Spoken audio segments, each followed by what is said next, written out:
Hello and welcome everybody. The webinar will be recorded and will begin at the top of the hour. Connect with the campaign for grade level reading on social media. On Facebook, like the page Campaign for GLR, and on Twitter, follow the account at Reading by Third. Please use hashtag Learning Tuesday and tag us to tweet anything you learned from today's webinar, and we'll be sure to retweet. We encourage you to share your questions, reflections, and observations on social media. Once again, the campaign wants to connect with you on social media. On Facebook, like the page Campaign for GLR. On Twitter, follow the account at Reading by Third. And on LinkedIn, subscribe to us at Campaign for GLR. The webinar will be recorded and will begin shortly. Once again, welcome to today's webinar. My name is Evan Bronson, and I'll be behind the scenes helping to produce this webinar. I have just a few housekeeping details before we get started. We'd love you to introduce yourself, so please use the chat box at the top of the screen to share your name, city or state, and your organization. Be sure to select panelists and attendees so that we can all know who you are. This webinar is being recorded and live streamed on Facebook. A link to the recording, as well as any resources and slides shared during the conversation, will be shared in a follow-up email to all who registered. We will be posting a brief on-screen evaluation during closing and highly encourage you to respond. This helps us with our commitment to continuous improvement. I just want to take a minute to share some of the upcoming Learning Tuesday webinars. Next week, we'll be having a funder-to-funder conversation co-sponsored with the Patterson Foundation entitled Digital Access and Data: How Can Funders Bridge the Digital Divide to Use Data to Drive Strategy and Impact? And then later that day, we'll have a learning loss recovery challenge entitled State Investments: Taking High Impact Tutoring to Scale, co-sponsored by Overdeck Family Foundation. And then the following week, we'll have another Overdeck Family Foundation webinar entitled Beyond the ESSER Funding Cliff: Local Supports to Sustain High Impact Tutoring.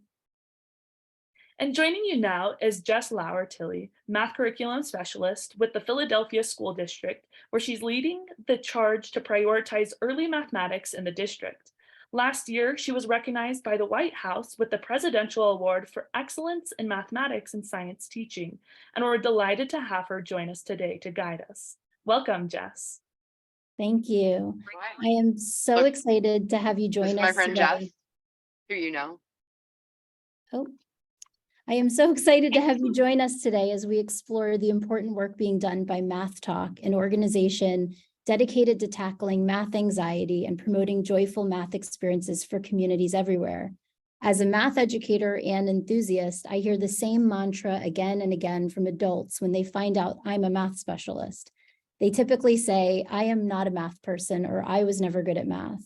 In fact, large numbers of adults in the US report having at least some level of anxiety about math, and this poses a real barrier for children's early math success. Joy and belief are contagious, and the more adults who fear math, the more children will as well. So I'd like to introduce some of the MathTalk team who are going to share with us some of the exciting work they have been doing to address this very real challenge and bring more love of math to the communities they serve. Omo Moses is the former executive director and founding member of the Young People's Project, a national nonprofit organization with programs in over 10 US cities that utilize mathematics to prepare students to succeed in school and in life. The organization evolved out of the Algebra Project, which grew out of the civil rights activism of the Algebra Project's founder and MacArthur Genius Grant winner, and one of my math heroes, Bob Moses, Omo's father. Omo founded MathTalk, a community-based ed tech startup, in 2015. MathTalk products help adults and kids enjoy math everywhere. With over 2 decades of classroom and educational coaching experience, Angie Weham founded the Cambridge Educators Design Lab, which uses community-driven design to address pressing challenges in education and beyond. In addition to her work with the Cambridge Public Schools as the district design and innovation coach, Angie leads a community design lab supporting the opportunity for multiple stakeholders to be shared visionaries and decision makers in their communities. Javier Masonet has been working with MathTalk since 2017 and has been working as the Chief Growth Officer, helping to lead the effort of expanding the national footprint of MathTrails. Javier has been dedicated to the idea of math literacy since he started working with the Young People's Project during high school, where he participated in leading math activities for students throughout the city of Chicago. And last but not least, Claudia Ferrara leads the learning and engagement team for MathTalk. Claudia is passionate about math equity work and is dedicated to working toward creating playful and meaningful math experiences for families and children in underrepresented communities. So to set the table for today's conversation, Omo, I'd like you to join us and introduce us to MathTalk. Help us make the connection between the importance of early math as well as literacy. Thanks, Jess, and thank you to the Campaign for Grade Level Reading for allowing us to engage and re-engage with your community, and so we're excited to be here. Yeah, for me, so just to reintroduce myself, my name is Omo Moses. I'm the CEO and founder of MathTalk, and as Jess said, you know, the son of Robert Moses and Janet Moses, and the father of Johari, who is now 10, and Kamar, who is now 8.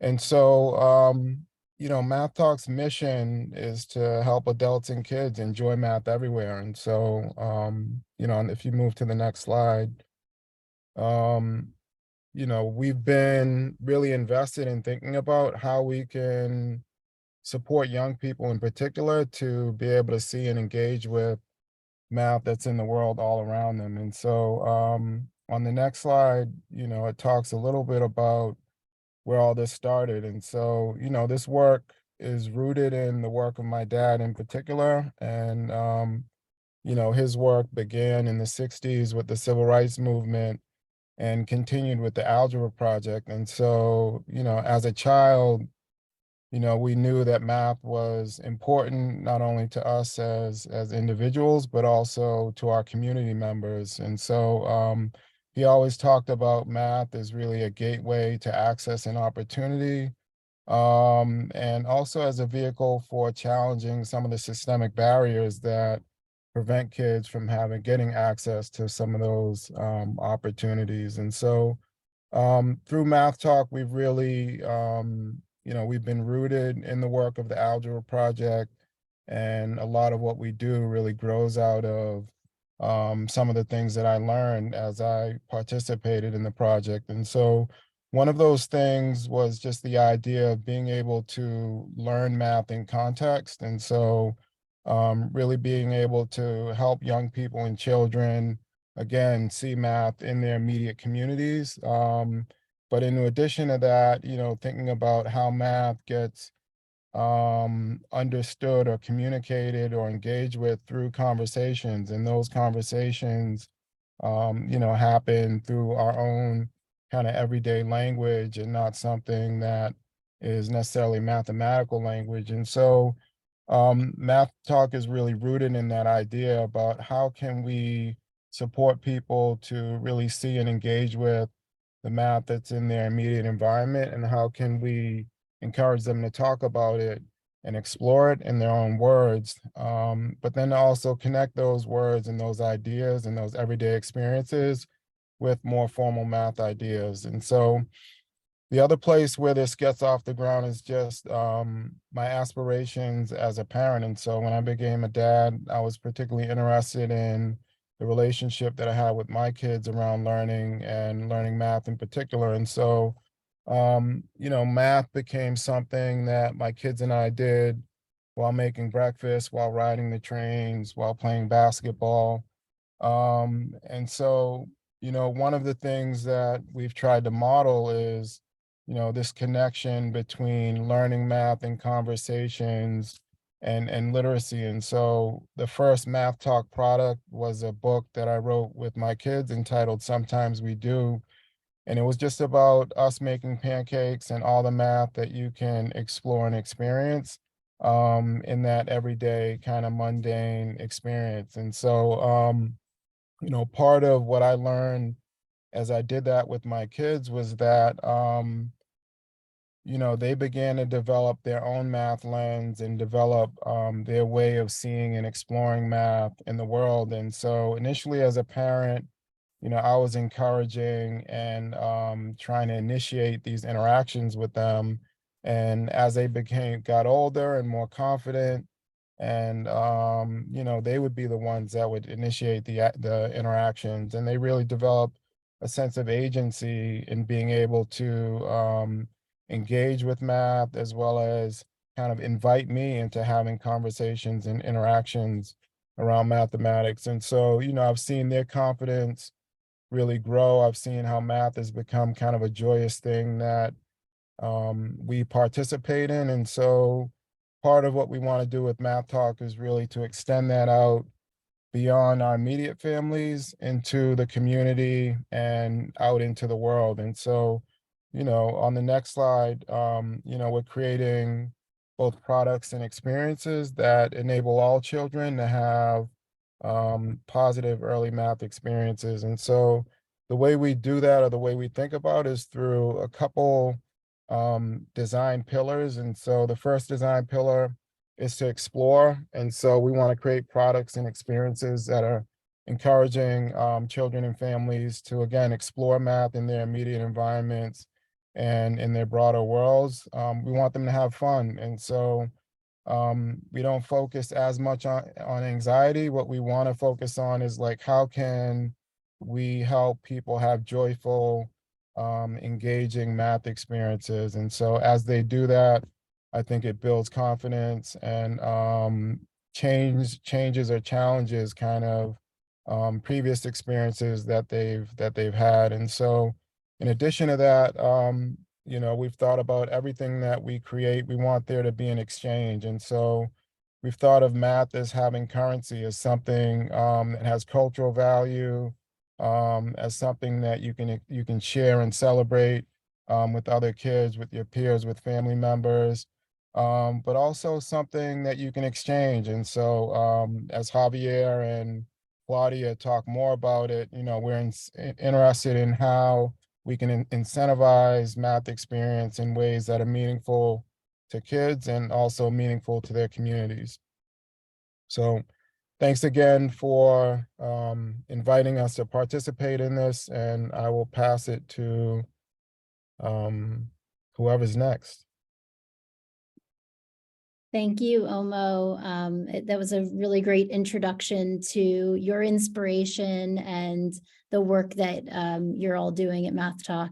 I'd like to bring Angie on, and I want to ask you, Angie, when a community invites Math Talk to help promote early numeracy and math skills, how do you work with them to bring math into their school or community, and what does that process look like? First of all, thank you for having us today. And we're definitely all about the exchange. So you're going to get a chance to experience what it looks like.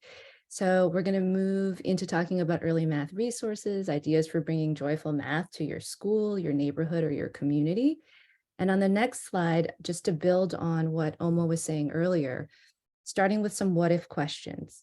So for all of you that are on the call today, asking yourself, well, what if math was a visible, vibrant, and joyful part of our everyday lives in your community, in your school? What would that look like and feel like in your neighborhood? And what would that mean for the kids around you and the adults that care for them? So we're going to get to do a little co-design process now. So on the next slide, here are a few examples of co-design that we've done with communities that we wanted to share with you. And then we're going to get a chance to do it ourselves. So the first example that you're going to see is a community hackathon that we had here in Cambridge, some family math nights, and some youth design sessions.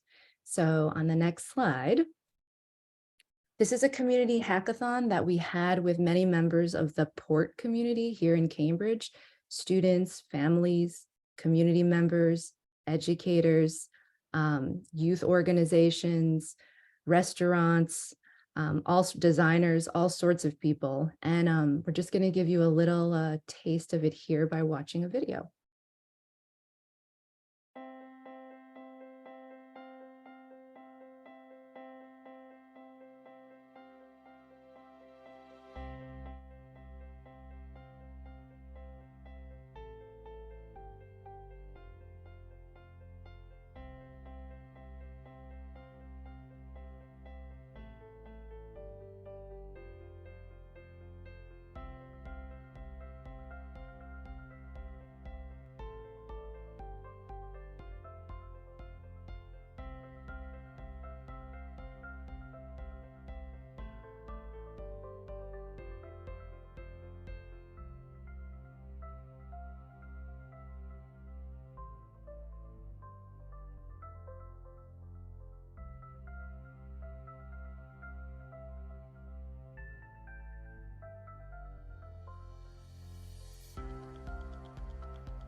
So after seeing that video of our community, one of our community hackathons, can you please put in the chat something that you noticed about that video?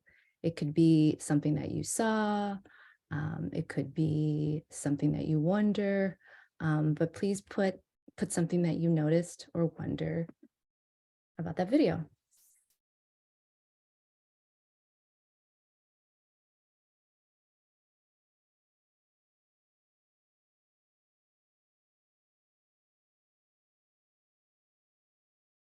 So I see a few comments. A lot of people attended. I wonder how you got so many folks engaged. All ages, collaborations, smiles, extremely engaging. Participants do it and then try it out. Joy, excitement, comfortable. Let me just scroll up. Multi-ages, strong engagement, hands-on, action. Kids were making things, joyful participation, building something. So that's exactly right. We get a whole bunch of folks together around places in their neighborhood that they care about, places that they can co-design and think about making math come alive. We like them to be hands-on, to build ideas out, to talk about them, to interact with each other, and then to prototype them in the community. So if we go to the next slide, this is one of the prototypes that came out of the hackathon. This is a very well-loved restaurant in Cambridge that a lot of our families like to eat at. And so one of the things that came out of the hackathon was this idea of a children's menu and partnering with Izzy's. And so from the hackathon, we built out this menu. We visited Izzy's to add more ideas to the menu. And then we worked with the restaurant to have the menu at the front counter with crayons, different versions of the menu, just to get feedback. And just to have fun and just to experiment around how we can make math come alive in our community. And then if you go to the next slide, you'll actually see the menu again. You'll see a family at math night, also trying out the menu at the school across the street from the restaurant. And so another way that we co-design is trying out some of the prototypes and coming up with new prototypes. And this is an example, playing games, getting ideas, experimenting, talking to families about what they want to see in their neighborhood, how they feel about math. And so that's another way that we co-design.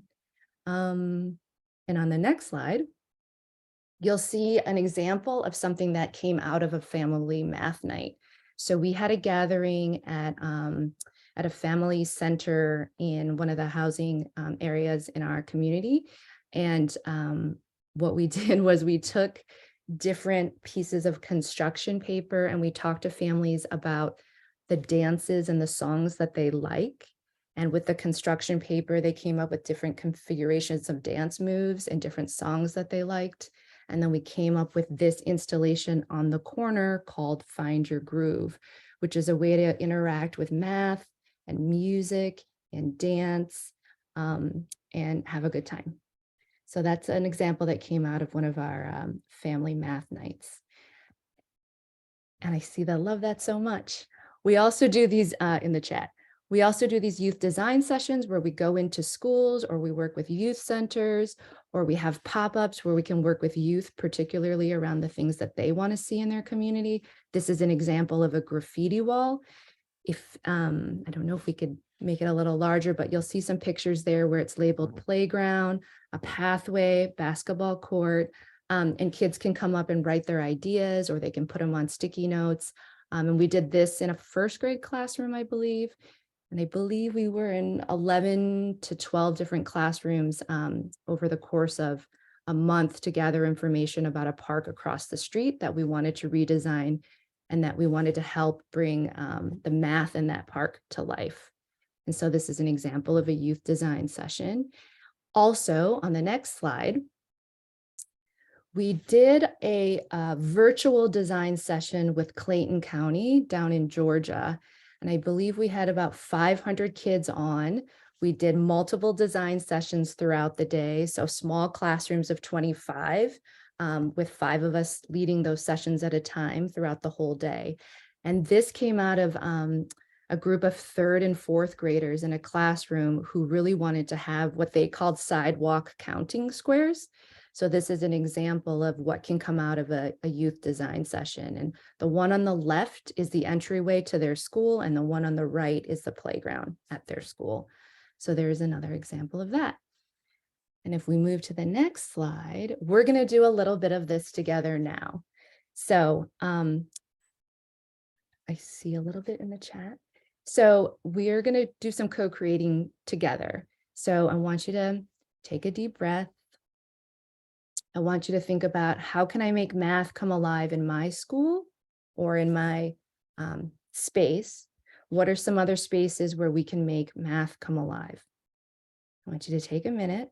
I want you to think about your space or your school, or spaces near your school, or spaces near where you work or in your community. And let's start with locations. So think about places in your school or community, location-wise, that kids like to spend time in, or families like to spend time in, and add those thoughts to the chat, and let's see what we can come up with. Grocery store, public library, baseball field, parks, playground, splash parks, home, the track, mall, soccer field, rec center, hockey rink, bus stop, corner store, grocery store, walking paths. Ooh, food trucks, skate park. Wonderful. Now think about the location. Keep going. Awesome. Sorry, didn't mean to interrupt. Bike path, beach. Think about the location that you put in the chat and come up with 2 to 3 math ideas for that space that you think kids would enjoy. So for example, you see here in a hallway, you see like a math counting path. So if we were to take a bike path, what is something that we could do in a bike path that involves math? So take your location, write your location again, and then write 2 or 3 ideas of something, of a way you could make math come alive in that space. And put it in the chat.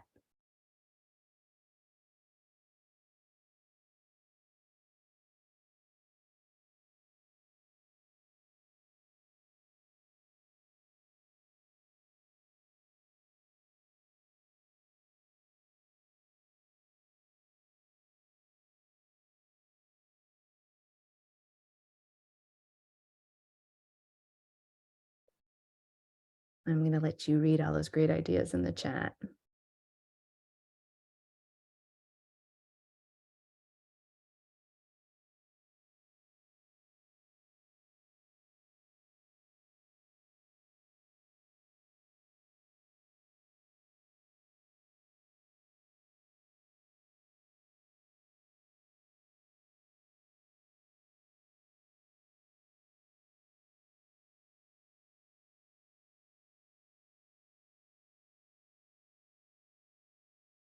So many great ideas.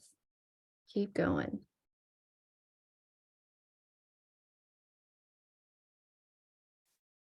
All right. Now pick a location that somebody else put in the chat and come up with an idea for a location that you didn't originally think of.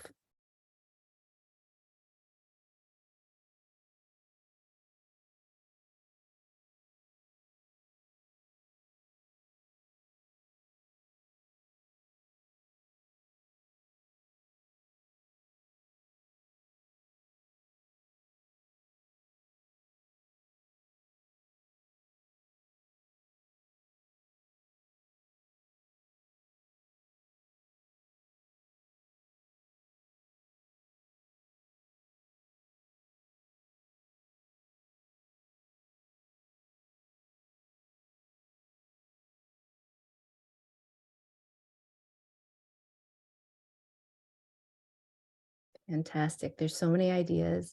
I see a walking trail, counting steps between a bike or walking path. I see a bus stop shelter, look for patterns in cars going by. I see the grocery store, shape hunt for different 2 and 3-dimensional shapes. And I see a shout out to paths and trails. Paths are great. So many ways to mathematize journeys, numbers, subdividing, units, rocks in different formations. Fantastic. Keep going. Any more ideas? Laundromat, number line to washer and dryer. Which number line is longer? Fantastic. So now I'm going to just show a couple, keep going, corner.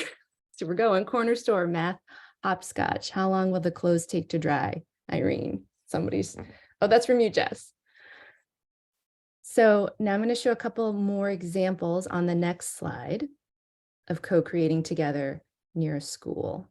So this is the Magazine Beach Bridge. It's right outside one of the local schools in Cambridge, which is the Morse School. And so here we did some co-designing with students at the school, with teachers at the school, community members, neighborhood associations, teachers, principals.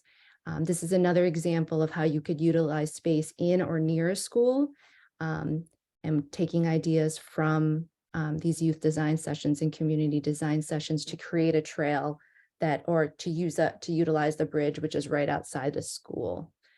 And I think somebody might have written something about circles and bridges as well. And then on the next slide,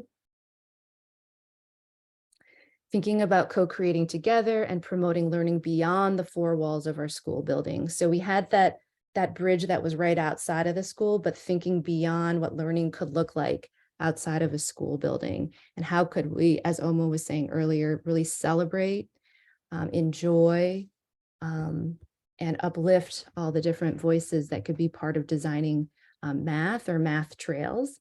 And I believe on the next slide, we have an example of this, which is the Bob Moses Trail. So thinking about how can math live throughout an entire community? What would a trail look like? What would it feel like? What would it sound like? How can you make math come alive throughout your neighborhood that has purpose, that has connection? And I believe somebody's going to play a video.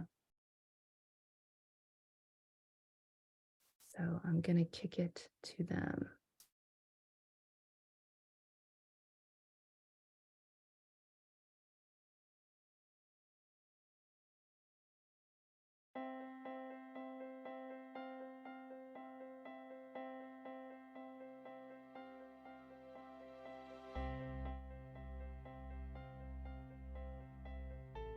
I don't think we're seeing the move.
I'm wondering if we should save that video.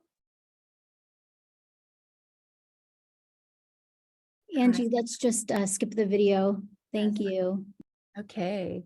So I'm going to talk a little bit about the MathTalk process. So that was a really great video that Javier had set up to share with you. And I think we might be able to come back to it if we have time later on. But it was a video of the Bob Moses Trail of folks coming together and really celebrating math in our neighborhood. So I'm going to talk a little bit about the MathTalk process. So as you could see earlier, our co-design process starts with connecting and understanding communities in their neighborhoods, thinking about what folks want to design, what they want to bring to this experience in their schools or in their neighborhood, and really learning about each other. Next, we'll have some kind of co-design session or some kind of gathering to engage and envision. You saw that in the community hackathon. You saw that in the family nights and in the youth design sessions. So what does it look like to really engage with each other, to listen to each other, to dream big, to design, to create, and to think about what it would look like in our community? And then the next thing that you saw on the bridge and in some of the other photos is to actually create and build and to put it into a community. And then lastly, to launch and play. And you could see a lot of the launch and play in that, unfortunately, in the video that we weren't able to share. But what does it look like to take the things that you build and to make them come alive and to really celebrate that and to be together? So that is the MathTalk process. The other piece is also really, it's a circular process, and you might not see that here in this design, but thinking about the process being iterative and also thinking about how do we nurture and preserve the things that we create in our communities. And so I'm now going to turn it back over to Jess. Thank you so much, Angie. The co-design experience is clearly a really powerful way to give voice to communities and truly engage with different stakeholders. I would love to be a part of one of those co-design sessions and hear from children especially. I bet their ideas are amazing. I'd like to bring Claudia on. And Claudia, I understand we have the opportunity to experience some of the MathTalk games that we've been discussing. So could you demo one or two so we can get a sense of what this really looks like? Absolutely. Thank you, Jess, and thanks to CGLR for having us. You were able to see Teddy, one of our characters in the MathTalk world, and you'll actually see in a few minutes how we bring Teddy to life through augmented reality. But yep, thank you for having us. I'm so excited to show you some of MathTalk's digital math learning supports that really make math novel, exciting, and relevant to users, to children, to families, and to communities through the use of augmented reality. So I'm going to first share my screen and show you MathTrail.com. So if you just give me 1 minute to pull that up.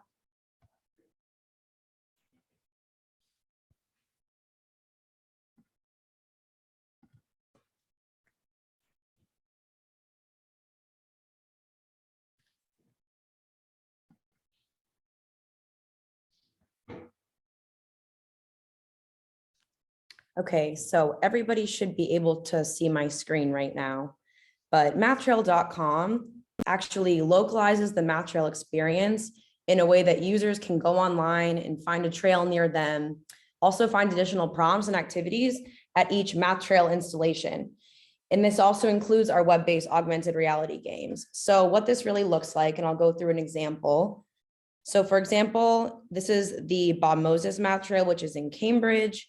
And so if I'm on the Bob Moses Math Trail, I'm able to learn about what the Math Trail is, see how far it is, see the distance. So I can see that the trail is 2 miles. The trail has 8 hotspots, and these hotspots are specific locations that have a number of installations at those hotspots. And so when I say installations, I'm referring to math activities that are brought to life through public art installations. So I'm going to click on a map, and it should bring us to the Bob Moses Math Trail. And these purple stars are the different hotspots that we have on the trail. So I'm going to go to one of those hotspots, excuse me. You can get directions to the hotspots, and you can click on more information. So these are examples of different activities that we have at these hotspots. So one of our installations, for example, is called Candy Circles. So you're able to click on different prompts and activities at these installations. And so here's an example. It says, I'm thinking of a circle. Everyone pick a circle, but shh, don't say which one. Take turns asking each other questions to guess your circle. So when you're at the installations, you'll have this beautiful public art piece in front of you. In this case, it would be our Candy Circles installations. And so families and kids are able to track their progress. So you can see the progress bar in the top left corner. So I'm able to mark that as complete. And I can go to another prompt, and this is another example if you want to read it. And I can also mark that prompt as complete. So you'll be able to see right up at the top, this progress bar, which really does incentivize this engagement in this math learning process. And we've actually been piloting what this might look like to have that progress bar contain virtual currency, and eventually users will be able to redeem that virtual currency at local businesses. And we piloted this model here in Cambridge with a local ice cream shop. So users were able to, engage with our installations and our prompts and redeem, their engagement for a small ice cream scoop at Tuscanini's here in Cambridge. So that's a really exciting model that we're looking to continue on MathTrail.com. Something else you can do, which is really fun. You saw our Teddy, here he is too. So I'm going to put Teddy in our environment. And so I'm going to put Teddy in our beautiful family room here in Cambridge. Hopefully this will work. Let me try one more time. It should be asking me if I'm able to use my camera. Here he is. So here's our family room here in Cambridge. The prompts that you saw earlier, families actually come into our space and we work on those prompts together and iterate them according to their feedback. So those are a continual process that we iterate with families. So another way that we do community co-design. And so, yeah, you can bring Teddy into your environment, which is really exciting. And so now I'm going to show you our other digital platform, which is Measure Everything. Measure Everything is our standalone app. So this is not web-based. I should have probably mentioned this, but in our MathTrail.com, you can also access all of our web-based augmented reality games. So if I were to go to Trail Games, you can see all of the different web-based augmented reality games we have here, which I won't have time to go into today. But these are games that you can access anytime, anywhere on a digital phone. And that's what makes this different than our Measure Everything app. Our Measure Everything app is something that you download for free in the App Store. And so I'm going to show you a little bit what this looks like. It would be helpful to have someone to be able to measure and engage with me, but I'm going to have to do this on my own. So this separate standalone app, Measure Everything, is an app where users can select from many different units of measurement, such as food, sports, animals, to essentially measure and count things in their immediate environments. So if you've ever wondered how tall you were in apples, you can find out using the Measure Everything app. So I'll show you what that looks like. I'm going to go through two of our main features, our measure feature and our count feature. So just checking my laptop to make sure that everything's up. And so it will scan your environment so you can see that it's getting familiar with the environment. And so if I wanted to say, I don't know why it's shaking so much. If I wanted to measure the height of the door in apples, I'm able to start a measurement and measure that door in apples. And it will tell you right on the bottom left that that door is 21 apples tall. I'm also able to do vertical and horizontal measurements. So say I wanted to measure the length of this number line.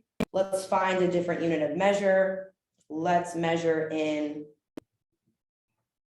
the golden eagle. Why not?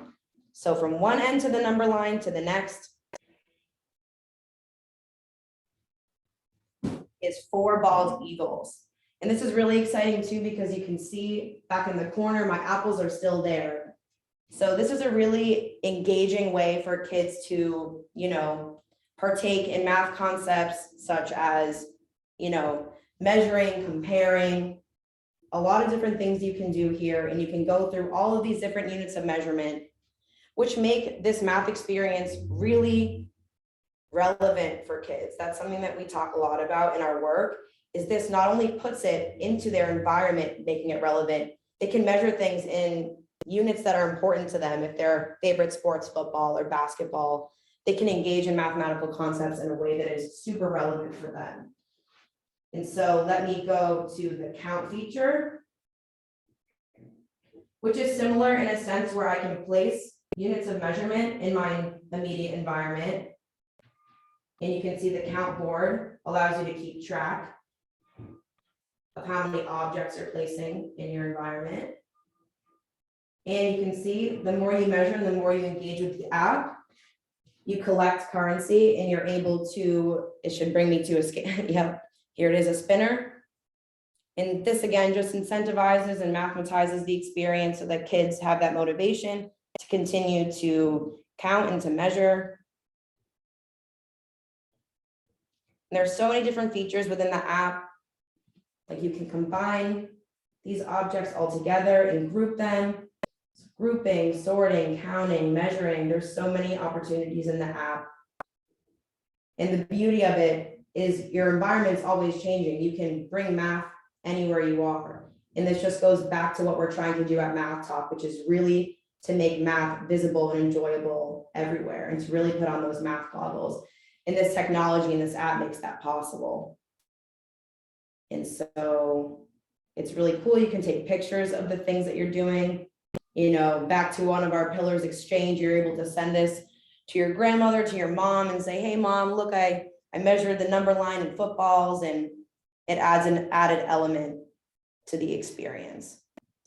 And so I'm hoping that everyone was able to see that because I was on my phone, and I hope you're able to hear me and see all of that. And I'm going to stop my share, but I would also love to hear feedback and maybe take a second to put in the chat anything that was exciting for you to witness, anything that may have been new and novel, just what stood out to you. If there was anything confusing, I would love to hear back and get some feedback about what you noticed, given what we've talked about so far.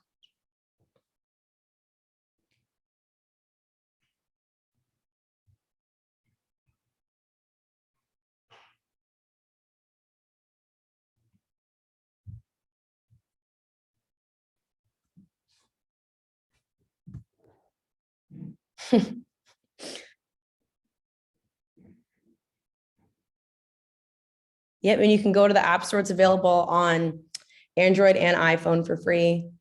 Can I hire you as a consultant? I don't know if Alma would be too happy about that.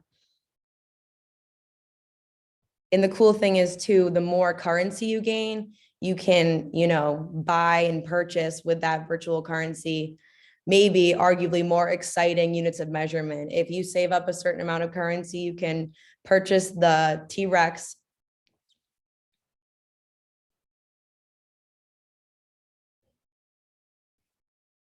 Yes, the non-standard units are great because it makes it very concrete for young kids.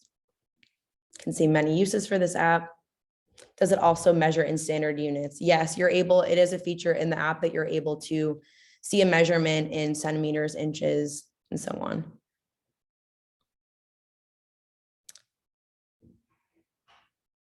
I guess I'm a bit concerned about the monetized motivation. I appreciate the ability for kids to practice with currency without being tied to real money or ads.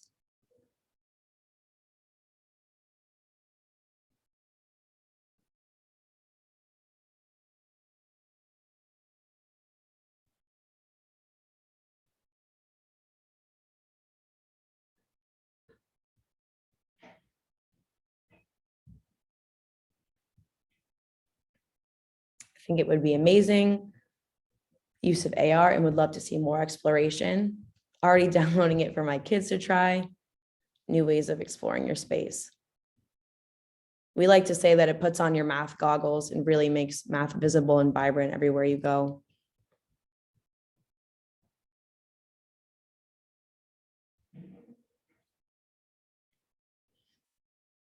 Conversations you've all had about extrinsic and intrinsic motivation. A lot of the work that I do is explicitly related to user testing. So I'm actually able to engage directly with kids and families and see how they're using the app, how they're onboarding to the experience, and what it's really like for them. And I've never observed an instance in which a kid is not motivated to continue to explore their environment, especially when it's outdoors. We've done this outside in parks, and I've seen kids measure the trash can the distance between one rock on the side of the park to the completely other side of the park, the distance of the basketball fields and flamingos. And there's not very many observed instances or mentions of the currency itself. I think it's just really exciting to be able to, add more units of measurement to your repertoire in what exists on the app. And that's what's really exciting for kids, at least in what I've observed. And we haven't really, observed any instances where we're realizing that motivation isn't really driven by that exploration and curiosity.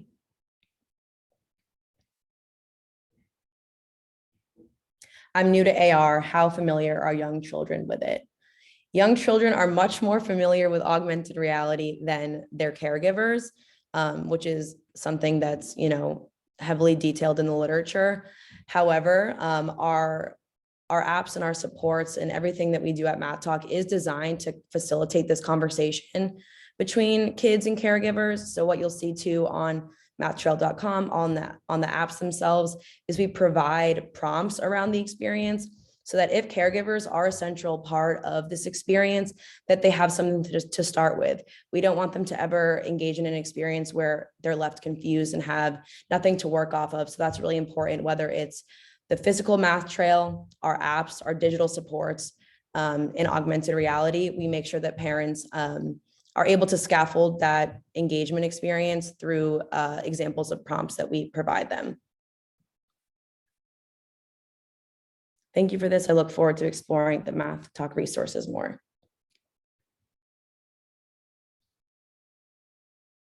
Javier just included a link. Thank you.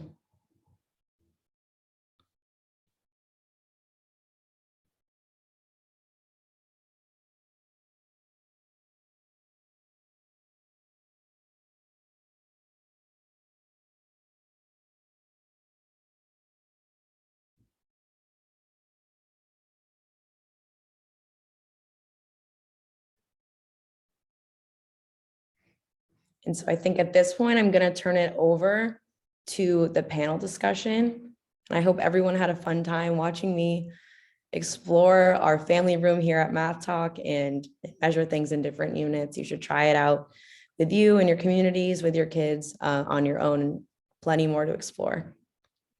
Thank you so much, Claudia. I'm just going to speak on behalf of all of us that was truly amazing to experience. And I also want to thank everyone who's been joining us for this very informative and I think super engaging webinar. We hope that you found the discussions and presentations valuable so far. And now we'd like to open up the floor to any questions you might have. This is your chance to engage with our expert panel and delve deeper into the topics we've been discussing today. So to ask a question, all you have to do is type it in the Q&A box. Also, we've been using the chat really well. So if that's easier for you, go ahead and do that. We look forward to hearing your questions. I'm going to start with a question of my own, and this is to the entire panel. So if you could all come back on. My question is, the MathTrail, which, I'm just imagining that a MathTrail in every community. But if you could create an elevator pitch for why every community should develop a MathTrail, what would that pitch be? And anyone can jump in and get started on this.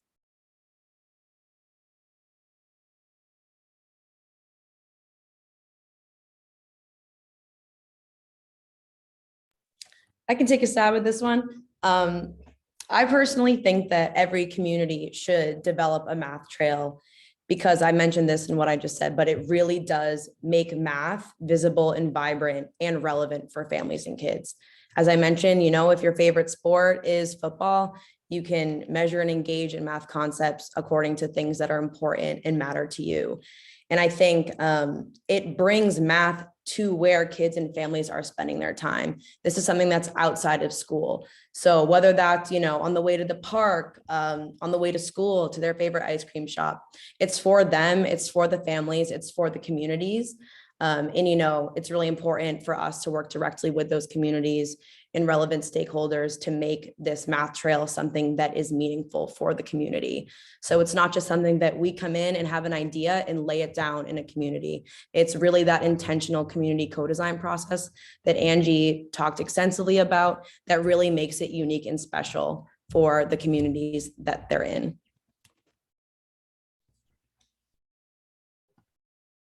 Hey, this is Omo. Thanks, Claudia. This isn't necessarily an elevator pitch, but I mean, from my experience, that the actual creation of the trails is a really empowering event. And so the work that Angie and others do to bring people together to talk about their math experiences, to share their math stories, to kind of elevate the math resources that already exist in the community are really powerful. And then the actual creation, the design and the creation of the trail, I think, it brings math to life in the neighborhood in a way that, folks don't traditionally think about math or traditionally experience math. And I think it also has the potential to really be a hub for, really engaging the community and having fun, joyful math experiences, but also transforming the culture around how we engage and how we learn math. And also it represents opportunity to reflect the local culture and the local community in the actual creation of the trail. And so I could go on and on and on, but I think the creation of it is just as important as the existence of it. I would agree with Omo on that. The process is just as important as the product. And I think that a trail just on its own, and it came up in the chat today with our mini co-design session, it's an invitation. And it's a visual invitation to have a conversation around math, to have a conversation around who's in your neighborhood, what's in your neighborhood, what matters to us, what matters to you. It's I think a very beautiful representation of what lives in people's heads and hearts. And then you tie it to math, and then it's even more beautiful, which you might not know right away that it's math, but you know that you were part of creating it. So I think to me, it's an invitation. Javier, did you want to say anything? Yep, I was just going to jump in. So for me, when I think about the trails, I always think about the end goal and the end product, and seeing how families are using the trails, which has been really exciting for me. So there's been a couple instances when we did one of the first versions that Angie had shown, that was right outside of a housing development. We had a grandmother who came out and told us, she's like, I've been using this every night with my grandchild, right? We would come out here, we use it. It was the Find Your Groove. So they had the music dancing, dancing on the Find Your Groove, and they would go back inside, but they ended their night doing that, right? In one of the spaces that we had in Georgia, there was another grandparent that came up and she was like, this is amazing because before we go to play on the swings and slide, we do 10 to 15 minutes of math play. And for them, it wasn't just, doing math work, it's, math play, right? So they were coming out, they were jumping, they were counting, they were looking at numbers. So just kind of being able to see that and how families are engaging in, varying experiences of math talk with their children, with their grandchildren, whoever it is that they're with, has just been such a great experience throughout all these processes of creating math trails in different communities. Thank you all. I feel your passion, first of all, and I love the stories of the grandparents playing with the children around math. It's so beautiful. A couple questions in the Q&A. First one is, how did you permanently install the hotspots? That's a great question. So that varies by community, by location. So what we work with a variety of folks to get the ideas up and running. It can be with nonprofits, with school districts, with cities directly. But everything, has to go through usually a permitting process depending on where the site is. We come up with a lot of the designs on our own and through the co-designing process. We have, a variety of materials that we use, of course. And then once we have the ideas, we usually take it back to the cities to get the final approvals on installing. So it may be time consuming, however, it is rewarding. And usually the approval process is not that difficult to navigate. That's awesome, Javier.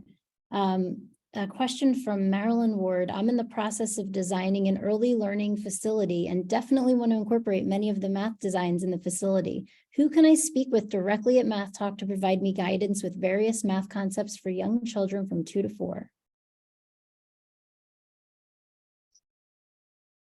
You can definitely reach out to me, reach out to Claudia. We'll be happy to find time to connect with you around that as well. And we'll drop our contact info in the chat as well. That's awesome. And I'm excited to hear that people, seeing the results of this, now other people want to bring it to their communities. Ada asks, she says, I love this idea. How long did it take for the Bob Moses Trail to come to fruition? Who was involved? What was the funding? You mentioned art installations for math. Yeah, that's a tricky question. We were working on that trail for like, I don't know, 5 years. But in all seriousness, that trail is installed in the Port neighborhood in Cambridge, which is the neighborhood I grew up in. And so the first iterations of trails, we began developing the prototypes and laying them down in that neighborhood. And so we've probably had 3 iterations of the trail in the neighborhood. In the spirit of my dad, like that trail is always going to be a work in progress. And it's kind of what we're using to test out different installation ideas, different prompts that get utilized in other places. And so I think we're gonna like reinstall it again in the spring or summer. So it constantly is getting reinstalled. And then was there a second part to that question? Yeah, who was involved? What was the funding? Yeah. So the funding, Heising Simons has been a great supporter from the beginning, from our first initial sketches on paper. They've kind of backed the idea. And then it was a combination of them and some local support. And so the Cambridge Community Foundation, the Boston Foundation were supportive. There was a local arts initiative. And so we were able to do like a GoFundMe type campaign or crowdfunding campaign through that initiative that was able to raise, some funds. And, I think with all of this, I think we're trying to, create, beautiful public art experiences that are also, like rich in mathematics. And so, I think the Bob Moses Trail has been an opportunity to like play around with different ideas and concepts. And then I saw in the chat, I don't know, it popped up and went off, but there was a question about whether or not the trails are in Spanish. And so, or the app. And so the app is in Spanish. I did some of the translation. No, I'm just kidding. But we were really intentional in trying to make sure that, the app's set up to not only, be in Spanish, but in multiple languages. And so we've done that also, with the trail and mathtrail.com. We have Spanish versions of right now the signage, and then mathtrail.com will be available in multiple languages once once we launch the next iteration of it. Thank you. I'm gonna add on to that a little bit. So Yeah. I think one of the things with the math trails is the beauty of the co-design and identifying and figuring out really who's within the community, who's in the neighborhood. So we do get a lot of Spanish requests, but it doesn't necessarily have to be that, right? It's what other dominant language is within those communities. We want to make sure that we're honoring that at the same time. So we do have some folks are like, well, we have, equally split amongst 4 or 5 different languages. So we definitely have to narrow it down and choose. But, like almost saying, being able to have something like MathTrail.com, which will allow for, multiple or, a variety of different translations is going to be really key to including as many folks from the community as we can throughout this process. A lot of people thanking you in the chat, and I appreciate, thank you for including differente languages. So I have a question for you all. What is your favorite co-design story?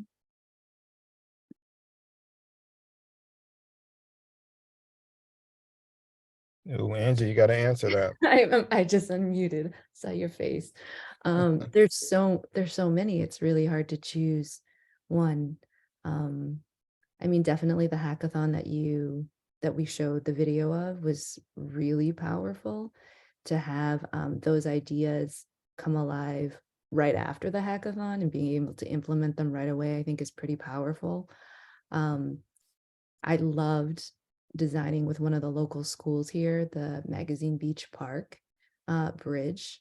It was remote because it was during, remote schooling, but I got to see kids wear their pajamas and dance around their rooms and come up with ideas for that bridge, right? And I remember getting a letter from the teacher after saying they were excited about the bridge, but they were really excited to do something different at school that day and to design for their community. And to do it in their pajamas and get it. And we did a lot of dance party music that day because clearly kids needed to move. But that was really special to get letters from teachers around how not only does it transform the neighborhood, but it transforms their learning experiences and how they see themselves as designers in their community. So yeah, I guess that was a really powerful one. I'm sure Omo and Javier and others might have other favorite co-design stories. So yeah, mine was last summer, which Angie led for us as well. We had I want to say day-long Zoom session with the Clayton County School District, where we had about 500 students throughout the day being involved in co-designing. So we had an open Zoom pretty much, and educators, teachers would schedule their classes for a certain block of time. So we went through multiple classrooms within the county, had so many ideas, so many kids who came through. It was chaos for everyone involved because it was just so many students, but we had so much fun doing it. The kids enjoyed it. They participated so well. The teachers did such a great job with leading discussions within their classrooms and, being really participatory within, the Zooming of everything. And then we were able to take some of those ideas and use them within the trails, which is what we're trying to do with that. So it was just really cool to be able to involve so many students in one day to be able to really have that type of experience. Yeah, I'll just add, I remember an experience where we did a design session in the Newtown Court housing development, which is also like in the neighborhood I grew up in. And then I was just bumping into someone, in the neighborhood who I knew growing up. And this was after we like installed something there. And so, but it was just powerful, one, like I never really had a conversation with her about much, but this kind of brought us together, and it was like she recognized me as someone that was doing something different in the community. And then it was really powerful for her to see the ideas or the things that they discuss actually materializing in the neighborhood. And so that's probably been one of the more powerful experiences that I've had. Those are some really amazing experiences. And Javier, it sounds like good chaos. How empowering. Oh, the best. It was great. Right? Yeah. Yeah, I mean, you're empowering children to get to design and then bring that to life. That's just a really, we always say we're preparing kids for the real world. Well, the real world is right now. This is their world. And I love that you're creating those spaces for them to operate in their world. Ada has a question. Have you done any math installations on the West Coast yet?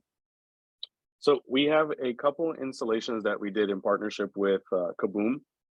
So one is at the Franklin Elementary School. So they had a project that was redesigning the play space or the playground there that we partnered with them on. And then they partnered with the city of La Habra to do some stuff. So it's a couple within California. We're definitely looking to continue to grow out there as we have some other conversations. So we're hoping within the next year or so that we'll have a wider footprint in the West Coast. And I see in the chat that from Sarah, I know you'll be following up with Marilyn Ward about opportunities to incorporate math designs in her early learning facility for kids ages 2 to 4. But I'd love to hear you all share some ways that you all have incorporated math into community, school, and other sites for those younger kids. I can share a little bit about that. Omo, I saw you unmute. Do you want to start? No, go ahead. Yeah, so I think that this is a really cool thing that MathTalk has started a few months ago. We have play sessions that are open to the community. So families are able to log on to an online calendar and select a time slot to come into our family room, which you saw a little bit of before.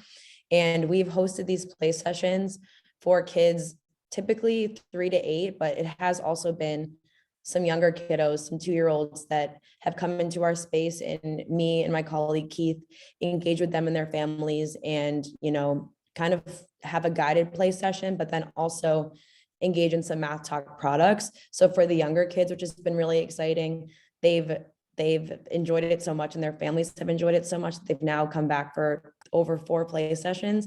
And we're seeing these even really young kids be so comfortable in our space that we're seeing them starting to,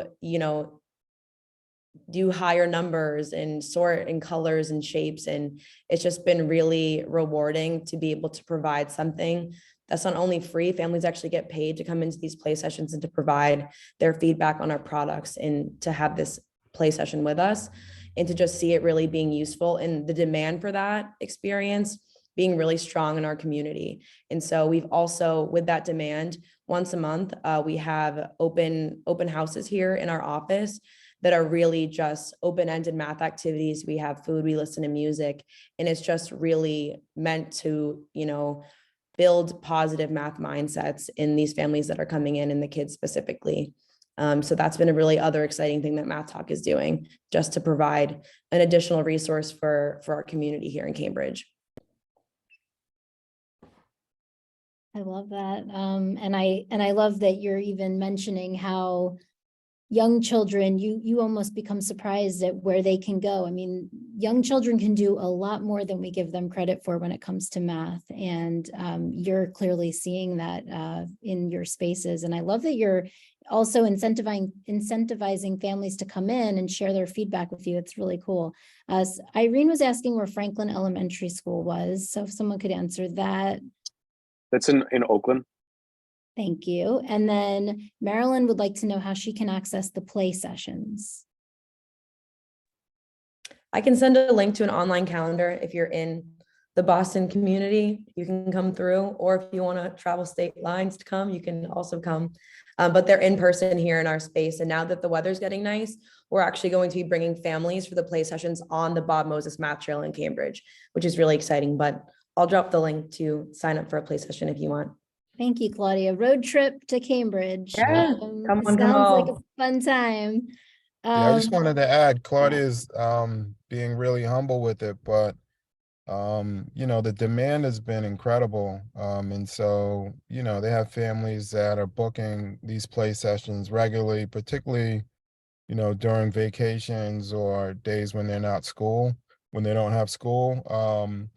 And then the open houses, it's been 50, 60, families that are coming through to these open houses every month. And so I think there's a demand for math play for, adults really learning how to engage their kids and, playful math experiences. And so no matter where the parent is on kind of the social and economic spectrum, like they're coming in and have a need to really learn or be part of engaging their kid in positive math experiences. So I want to ask you all, has there ever been a time where you were surprised by a community's vision for their math trail?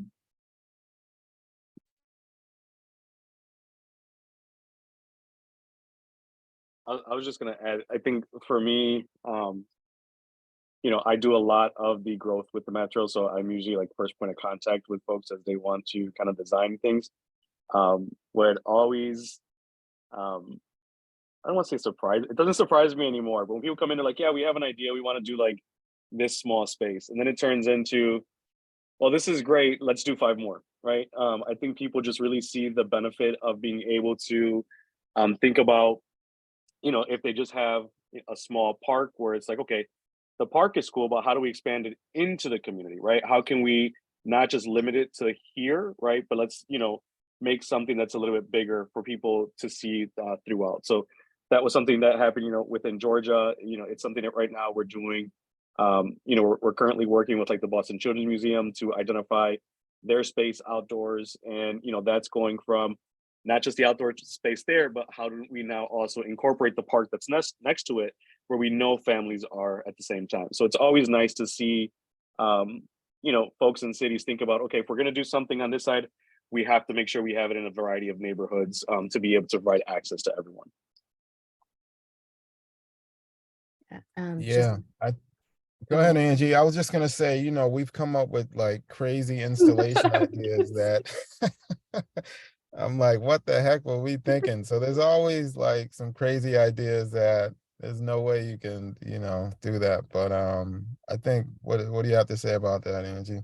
I was going to say the exact same thing. When we stop being surprised, I think that's a problem.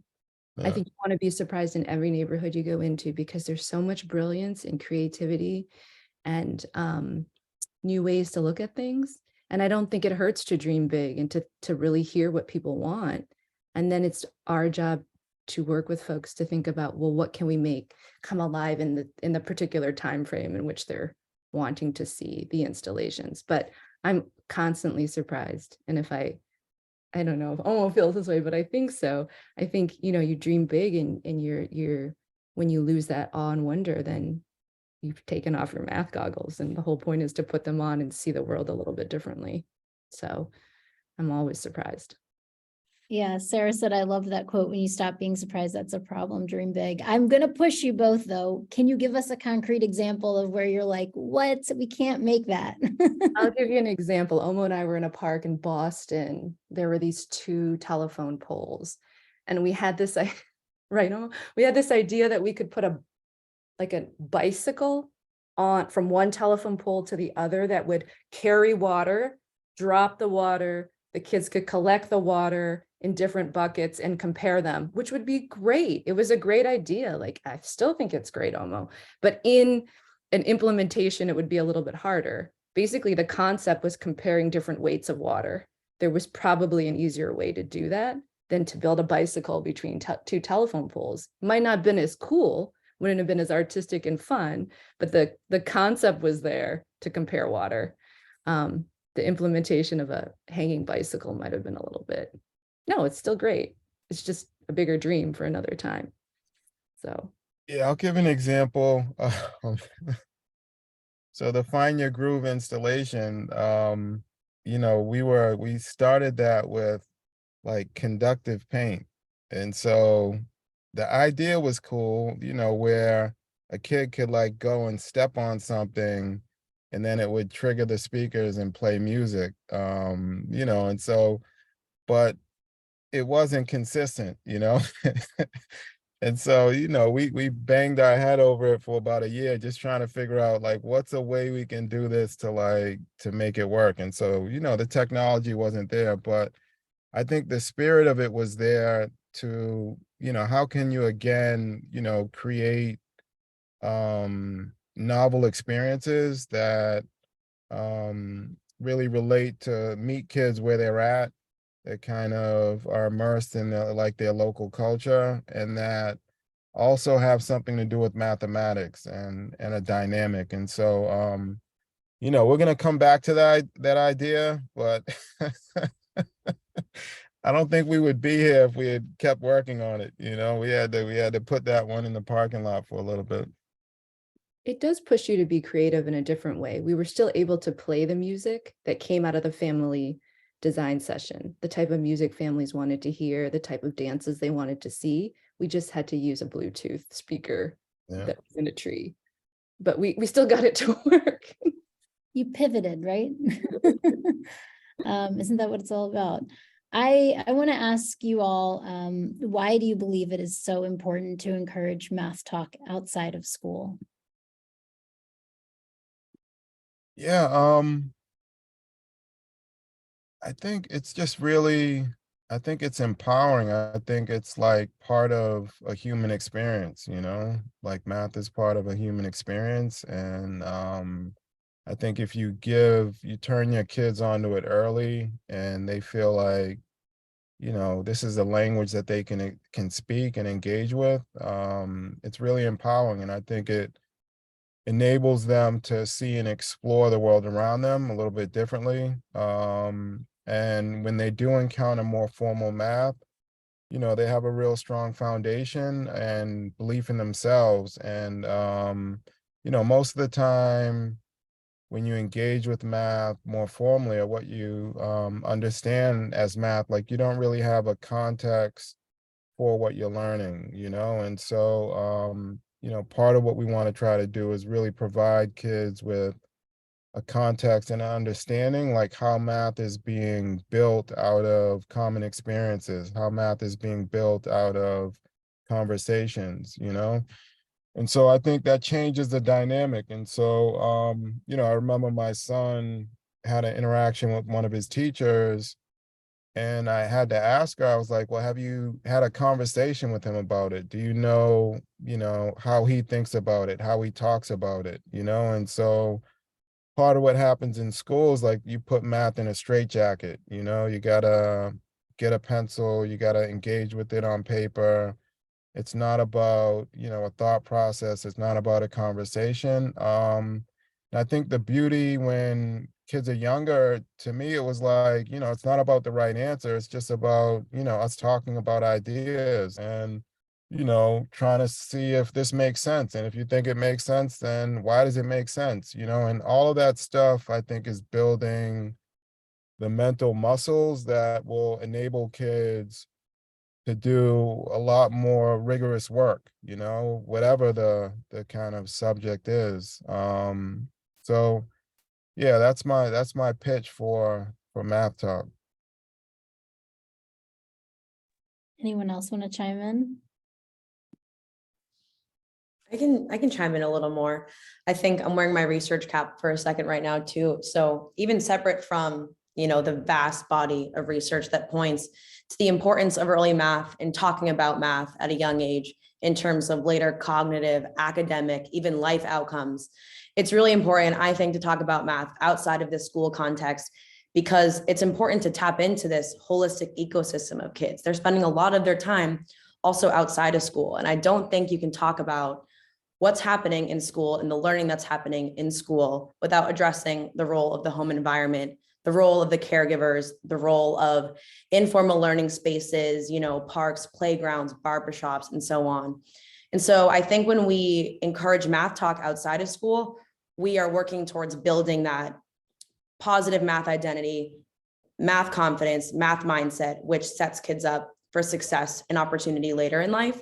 And again, this doesn't have to happen only in school. And I think what makes Math Talk special is we are focusing on that exactly. And that is really working to empower community members, caregivers to see and experience math everywhere and all around them, and giving them a place and actual resources to start that and to start those math conversations.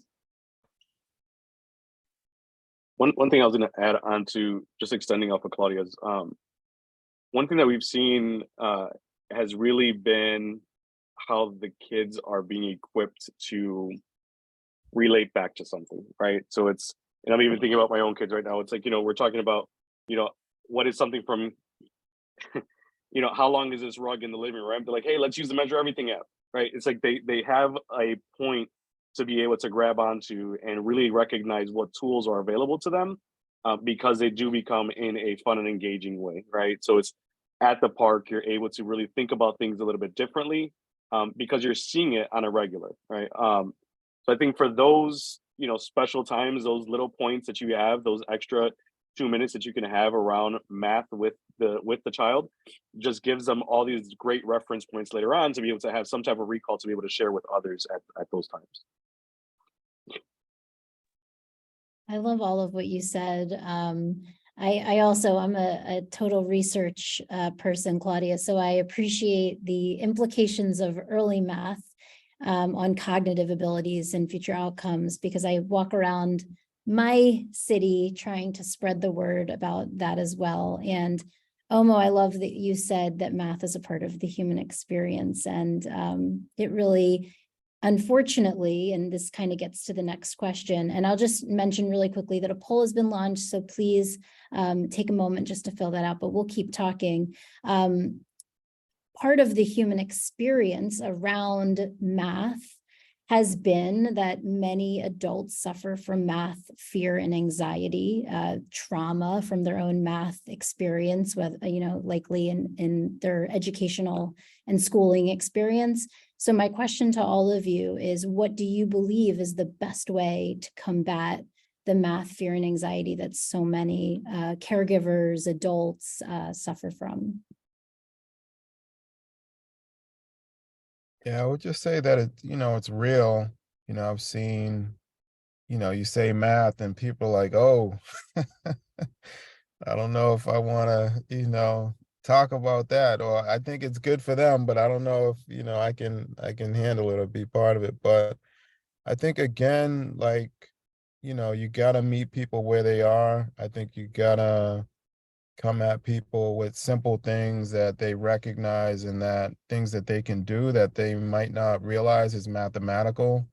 And they have to have a fun, positive experience with that, and so that begins to like chip away at it, and I think for a parent who might be math anxious, I think it's kind of equipping them with things that they feel comfortable with, that they feel like, now, okay, I can relay this to my child, I can engage my child in this way, and hopefully eventually, folks have enough positive experiences where their own attitudes and ideas about who they are in relationship to math can shift a bit. I think it's providing different opportunities for different families. For some families, they might come to feeling more comfortable with math based on who they're in the room with and who they're designing with and who they're dancing with. For others, it may be some other avenue.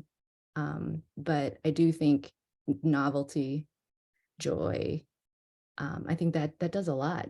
You can't underestimate novelty and joy when trying to invite folks to do things that they might have been anxious about. Sometimes you don't want it to feel like a therapy session. You want it to feel like you're enjoying yourself and doing something new. So I think that brings a lot of invitation into interactions. Yeah, I was going to ask, Claudia, why do you think so many families are showing up and keep coming back? Good question. I think that families are showing up to our space and keep coming back because, one, I think that families know that math is really important. I think the gap is that they don't know where to start and they don't know what resources are available to them. Also, resources that are rooted in their community and are accessible and free. So I think that is where the demand comes from. It's not that parents don't know that math is important and don't want to help. It's that I think that they don't know where to start and really don't know what exists. So moving on a little bit forward, it is also something that's fun and engaging. They don't come here and they don't sit down with a worksheet. We don't do worksheets here. It's a fun and engaging experience. So not only do they want resources to help their kids improve in math learning, they want something that's fun and want, for their kids to want to come back. So I think that that's what I'm noticing. Cool. Tyrone said seeing their children engage is probably a big part. Absolutely. I think that's one of the things that, seeing any of this and seeing, the children engage in it is really something that allows you to come back to it at the same time. You see they're interested in it, and you don't have to be afraid of it. One of the things, you know, that we've seen as well is people think math is like this really big concept, right? Kind of think math, you start thinking calculus and, you know, hard level algebra, and, you know, all I can name whichever one, and you're going to start to, you know, squirm a little bit. But, you know, a lot of the things that we're doing is just, you know, really asking kids, like, what do you wonder about these shapes, right? How many of these things, how long, you know, how far can you jump? So being able to equip parents with those little conversation starters, you know, that can build amongst each other as they're going along, is a really great way to be able to have families just begin to really immerse themselves in some type of math talk at any time. Thank you all. I think fortunately the shift is starting to happen in schools as well, to a model of curiosity, of noticing, of wondering, of the idea that all children deserve to be valued and feel that they can contribute to the conversation. And Chris Danielson happens to be on this call, who does a lot of work around how many, which one doesn't belong. There's no wrong answer. I think, Angie, you mentioned earlier, maybe it was Omo, about answers. Like, it's not about the answer, it's about the beauty of the thinking and the process. So the good news, at least, is I do think that schools are starting to make that shift, but you're still dealing with educators that also struggle themselves with some of that fear and anxiety that many adults have. At this time, we're going to roll that clip that we tried to do earlier that Angie was trying to show us. So Evan, I'll turn it over to you to do that. Thank you.